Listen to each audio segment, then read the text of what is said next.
Boa noite, nação alvinegra. Ricardinho na área para mais um cafezinho com Ricardinho.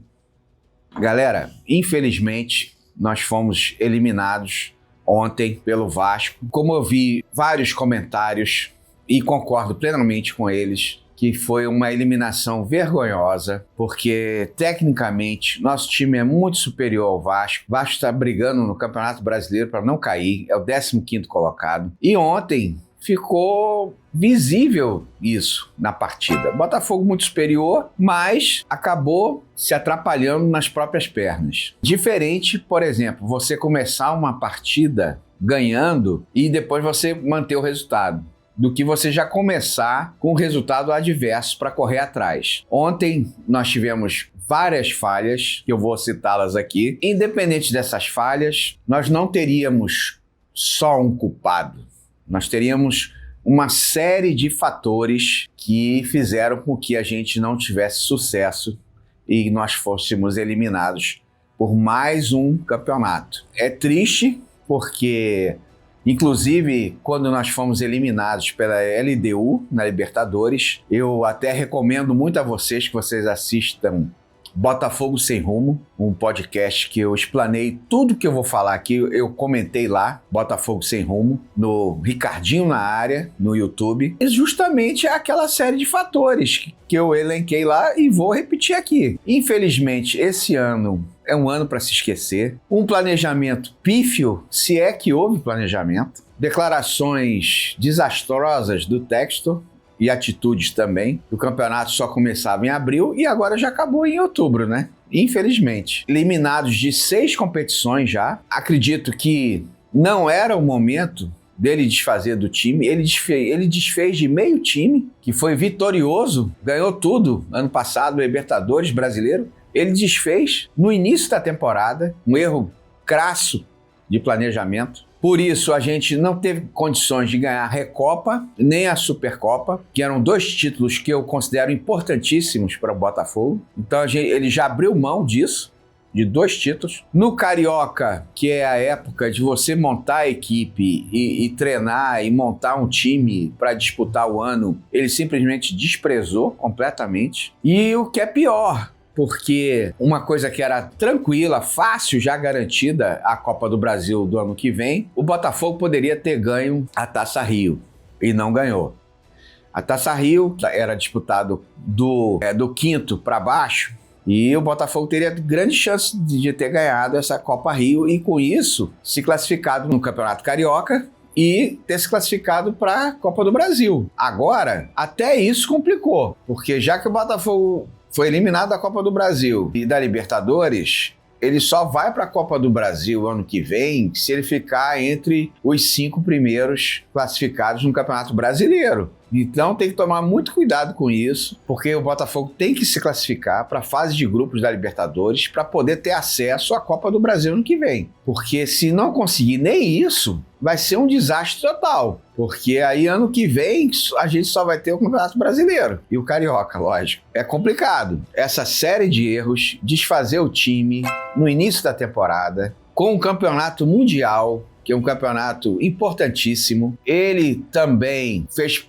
pequenas contratações. O scout também errou feio. Várias contratações que foram péssimas, como o Juan Cruz, Elias Manuel, Mastriani e outras. Quer dizer, foi uma coisa terrível, terrível. Inclusive, desfazendo o time todo, como eu já citei anteriormente, né? Mandou todo mundo embora, mandou o nosso principal goleiro, que foi nosso goleiro no Brasileiro e na Libertadores, e trouxe um que realmente está fora de forma, no meu entendimento, não vinha jogando, falhou feio ontem, uma falha grotesca. O mais simples era só ele tocar para escanteio aquela bola. Ele já estava nela, era só tocar para fora. Ele ficou na dúvida se agarrava ou se espalmava. Nessa dúvida, ele acabou tocando a bola no travessão, voltou para o atacante do Vasco, que fez o gol. Então foi falha grotesca do nosso goleiro. Em relação não mais ao planejamento, que eu já citei, que foi péssimo, só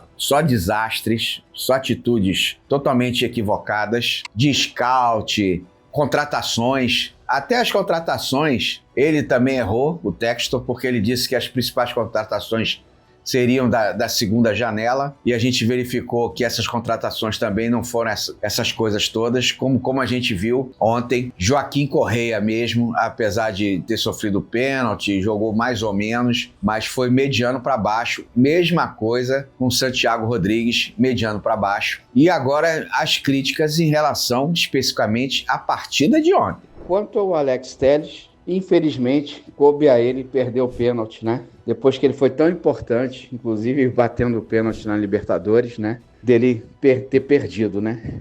São coisas que acontecem, né? Ele faz o gol de pênalti e na cobrança dos pênaltis depois ele perde. São coisas do destino, ironias do destino. E o nosso goleiro, o Neto, eu achei que nas cobranças ele não foi bem. Tudo bem, pênalti é loteria, o goleiro escolhe um canto, mas não é muito bem assim, não. Eu acho que ele poderia esperar um pouco antes de saltar, e a impulsão dele também não foi boa, ele não estava esticando o braço como deveria, o goleiro tem que sempre se esticar todo ao máximo, mas é isso, são coisas que acontecem só com o Botafogo. Lastimável a escalação, não o entendimento meu, mas de vários colegas disseram a mesma coisa. Entrou com o time errado, escalou mal, deixou 4 titulares de fora. Tudo bem, Savarino chegou de manhã, Vitinho estava cansado, Montoro disse que teve uma indisposição gastrointestinal. Não entendi nada. Por que ele estava no banco? Se o cara tá mal, ele não pode nem ser relacionado. Não era para nem estar no banco. O Danilo também não estava em forma. Não entendi nada. Como é que contra o Bragantino ele estava em forma, jogou bem, aí de repente ele fica fora de forma, assim, na data FIFA? Também não deu para entender. Então é o tipo da coisa inaceitável. Eu acho que você deveria fazer o resultado. Entra com os titulares, faz 1-0 ou 2-0 e depois você troca. Você tira os jogadores. Savarino cansou, então tira. Tira o Vitinho, cansou. Tudo bem, mas vamos fazer o resultado primeiro, mesmo porque, em virtude da fragilidade do adversário. O Vasco não é esse time todo, não.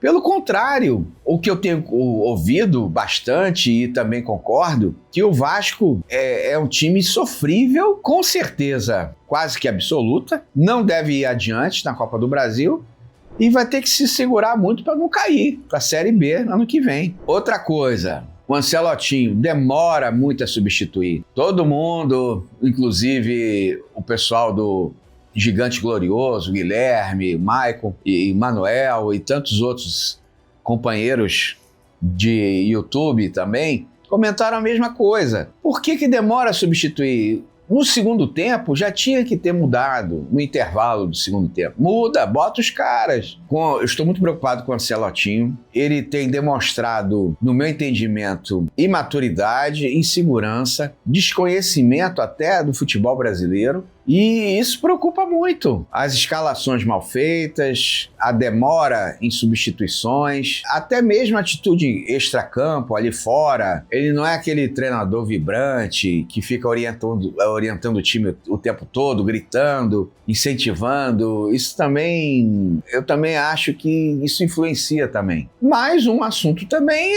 é o Textor, né? Que todo mundo tá botando a culpa em cima do Textor. Porque com as trapalhadas dele, desmontou o time todo, não repôs os jogadores à altura, as contratações não foram de jogadores de peso, como um Igor Jesus, veio um Arthur Cabral, que está muito aquém do Igor Jesus. O Arthur Cabral só tem aquela jogada de impulsão de cabeça, mesmo assim ontem não conseguiu fazer nada, não é aquele atacante habilidoso e rápido, veloz, que a gente gostaria, e aí tá ficando muito complicada a situação. Vamos ter essa partida do campeonato já agora no domingo contra o São Paulo, no Morumbis. A gente vai entrar com a moral baixa pela eliminação. Isso é um fator muito ruim, psicológico ruim. Voltando ao assunto das trapalhadas do Textor, ele ainda não se resolveu com o problema da Eagle, da Ares, da Icon.